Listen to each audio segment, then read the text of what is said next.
मेरे प्यारे बच्चों, इस वीडियो में हम लोग क्लास 10 के लिए साइंस के ऑब्जेक्टिव प्रश्नों को यहाँ पर सॉल्व करेंगे। और आपका बायोलॉजी का पार्ट एक चल रहा है जैव प्रक्रम। उसके हमने आपको 50 ऑब्जेक्टिव प्रश्न हल करा दिए हैं। और यहाँ पर हम लोग उसके आगे से प्रश्न नंबर 51 से यहाँ पर स्टार्ट कर रहे हैं। ठीक है, तो वीडियो में आप लोग लास्ट तक बने रहिएगा। प्रश्न आपका है कि जठर ग्रंथियाँ उपस्थित होती हैं। देखिए, जठर ग्रंथियाँ कहाँ होती हैं? आमाशय में। और जठर ग्रंथियों से कौन सा रस निकलता है? तो जठर रस स्रावित होता है। तो यहाँ पर आपका करेक्ट आंसर कौन सा हो जाएगा? Option number second. अगला है कि प्रकाश संश्लेषण के प्रक्रम के दौरान क्या नहीं संश्लेषित होता है? प्रकाश संश्लेषण के प्रक्रम के दौरान क्या नहीं संश्लेषित होता है? तो आप बताएंगे CO2। कौन सा ऑप्शन हो जाएगा? Option number second. CO2 जो आपका होता है ये संश्लेषित नहीं होता है। 53 नंबर है, कोपिका वायु कोष्ठिका पाई जाती है। अथवा में आपसे पूछा गया है, क्योंकि ये प्रश्न 2023 में आया और दोबारा 2025 में आया। क्या पूछा गया? फुफ्फुसी कोशिकाएं पाई जाती हैं। कहाँ पर पाई जाती हैं? देखिए, फुफ्फुस लगा हुआ आपका है, इससे समझ जाएगा फेफड़े में पाई जाती हैं।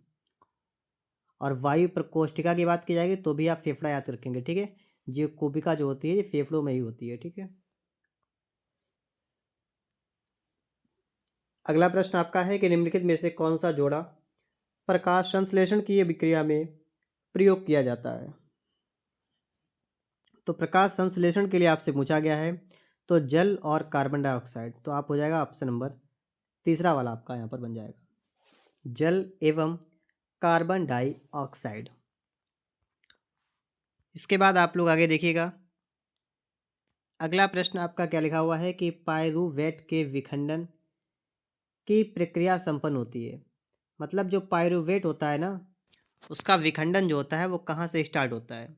या हम कह सकते हैं कि ऑक्सीजन की उपस्थिति में पाइरूवेट का ऑक्सीकरण कोशिका के किस भाग में होता है? तो यहाँ पर आपका करेक्ट आंसर बन जाएगा माइटोकॉन्ड्रिया में। ऑप्शन नंबर आपका सेकेंड वाला यहाँ पर आपका हो जाएगा, माइटोकॉन्ड्रिया में। इसके बाद में आप लोग अगला देखिएगा क्या लिखा हुआ है कि शरीर के बाहर से ऑक्सीजन को ग्रहण करना और कोशिकीय आवश्यकता के अनुसार खाद्य स्रोत के विघटन को क्या कहते हैं? जो हम लोग बाहर से ऑक्सीजन को ग्रहण करते हैं और कोशिका की आवश्यकता के अनुसार खाद्य स्रोत का विघटन करते हैं, पूरी प्रक्रिया क्या होती है? आप सभी को ये तो पता ही होगा, इसे कहते हैं श्वसन। पौधों में प्रकाश संश्लेषण का उत्पाद होता है। पौधों में प्रकाश संश्लेषण का उत्पाद का मतलब देखिए, अभिकारक और उत्पाद। अभिकारक का मतलब जो अभिक्रियाएं भाग लेते हैं और उत्पाद का मतलब जो चीज़ें हमें प्राप्त होती हैं। तो यहाँ पर आपका जो क्वेश्चन है इसके हिसाब से पूछा गया है कि प्रकाश संश्लेषण का उत्पाद क्या होता है। तो इससे क्या बनता है? ग्लूकोज, ऑक्सीजन, जल। ऑप्शन नंबर आपका सेकेंड करेक्ट हो जाएगा। आगे है 58 नंबर में कि रक्तदाब किसके द्वारा नापते हैं? तो आप बताएंगे स्टेथोस्कोप के द्वारा। सेकेंड ऑप्शन आपका यहाँ पर करेक्ट आंसर हो जाएगा। आप लोगों ने यदि इससे पहले की वीडियो नहीं देखी है तो आप लोग उसे देखिएगा। ठीक है, और साइंस या आपको किसी अन्य सब्जेक्ट में क्लास 10 की प्रॉब्लम हो रही है तो आप लोग हमारे इस चैनल से जुड़े रहिएगा। हर समस्या का समाधान आपका यहाँ पर किया जाएगा।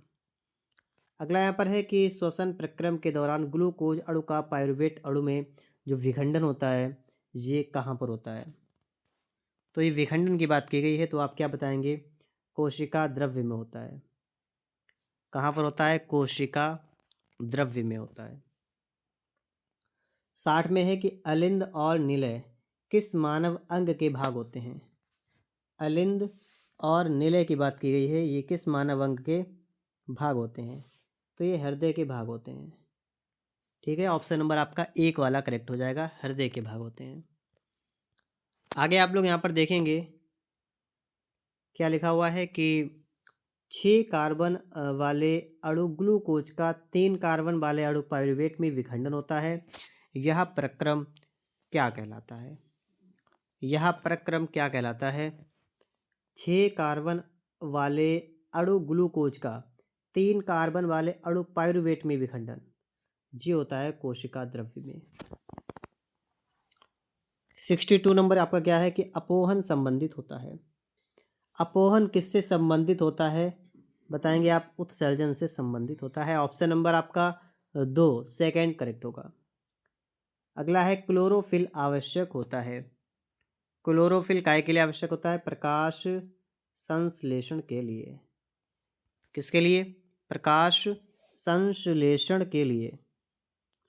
आगे है कि प्रकाश संश्लेषण के लिए क्या आवश्यक होता है? अभी आपने पढ़ा क्लोरोफिल तो आवश्यक होता ही है। इसके साथ साथ में आपसे पूछा गया है, क्या बताएंगे आप लोग? कार्बन डाइऑक्साइड, जल, क्लोरोप्लास्ट, सूर्य का प्रकाश, इसी में क्लोरोप्लास्ट में होता है क्लोरोफिल। तो ये चीज़ें आवश्यक होती हैं प्रकाश संश्लेषण की क्रिया के लिए। प्रकाश संश्लेषण की क्रिया कहाँ पर होती है? हरे पौधों में, पत्तियों में होती है। द्वार कोशिकाएं पाई जाती हैं। ये जो द्वार कोशिकाएं होती हैं, ये कहाँ पर होती हैं?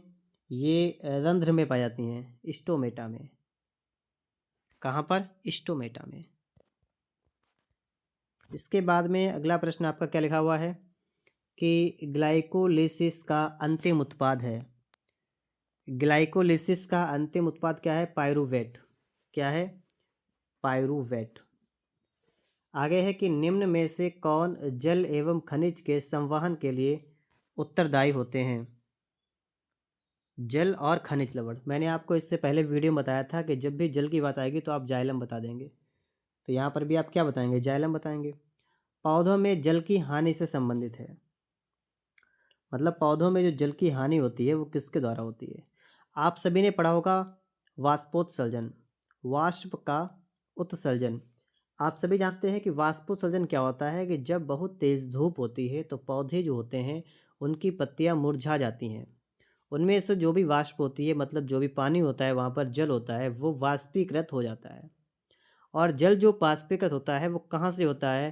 तो वो रंध्र से होता है। इसलिए जो रंध्र कहाँ होते हैं? पत्तियों में, इसलिए पत्तियां मुरझा जाती हैं। तो यहाँ पर क्वेश्चन है पौधों में जल की हानि से संबंधित है, तो रंध्र आपका यहाँ पर होगा। 69 नंबर क्या है कि निम्नलिखित में से कौन मानव में उत्सर्जन तंत्र का भाग नहीं है? उत्सर्जन तंत्र का भाग कौन सा नहीं है?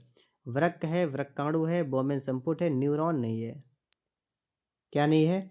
न्यूरॉन यहाँ पर आपका नहीं है। न्यूरॉन मस्तिष्क से आपका संबंधित है। निम्न में से कौन एक विषमपोषी जीव है? विषमपोषी की यहाँ पर बात की गई है तो आप बताएंगे फफूंदी। ऑप्शन नंबर ए आपका हो जाएगा। फफूंदी आपका यहाँ पर करेक्ट आंसर हो जाएगा। और आपका यहाँ पर लास्ट क्वेश्चन क्या है? 71 नंबर की प्रकाश संश्लेषण प्रक्रम के दौरान घटित होने वाली घटनाएं कौन सी हैं? क्लोरोफिल द्वारा प्रकाश ऊर्जा का अवशोषण, प्रकाश ऊर्जा का रासायनिक ऊर्जा में रूपांतरण और जल अणुओं का हाइड्रोजन एवं ऑक्सीजन में विघटन।